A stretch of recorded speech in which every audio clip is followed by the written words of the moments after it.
was ready to corroborate every lie that the first officer said in the report.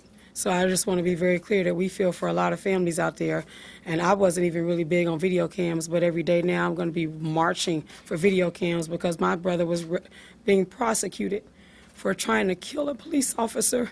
He dragged him, he assaulted him, he gave him alcohol when there was never an open container of alcohol. He was everything violent because he had children and a weed ticket, some weed charges. That man shot my brother dead.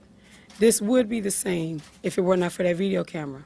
And this would be the same, I guess, if it wasn't for this prosecutor and our attorneys who worked diligently to say this won't be the same. I don't know what other people are doing or what other prosecutors are doing, but I do think the video camera is a big reason why this is different. Serena, are you pretty satisfied right now the way this has turned out? Because there's been so much said about release the video. We knew the video was going to vindicate our brother. When you know somebody, you know somebody. So we knew the video was going to, there wasn't like, oh, well, maybe, could have, should have. We knew the video was going to vindicate our brother. My brother is 1 year younger than me, and I've known him his whole life. And I've known him to never, ever run from a police officer.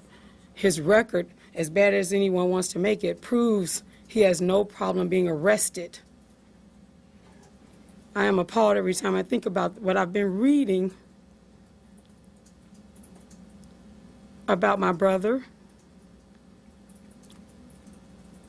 I've been reading everything, you know, he's just one other thug in the neighborhood. I don't care if he was a thug in the neighborhood. He didn't have a gun. He didn't do anything to that officer. No one deserves this. So I'm angry, but I'm as pleased as I could be that we're actually going to get some kind of justice for Sam. But I don't think we would be getting it, to get back to that. I just don't think we would without the camera, because they were ready to have 2 police officers say that Sam dragged. I mean, you all have to understand, my brother got murdered on Sunday night, and at 12:15 I got a call from my other brother to tell me that he was murdered.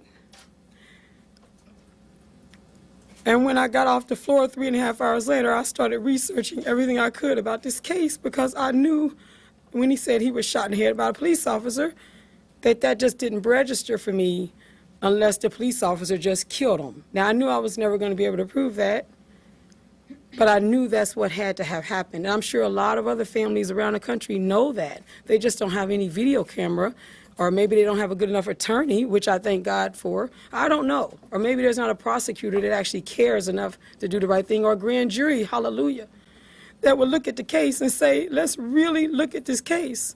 I think there's enough to prosecute without the video camera. I think that. But I just think it would have been much more difficult because people don't listen. They just look at stereotypes. And my brother was about to be just one other stereotype. And that's not going to happen.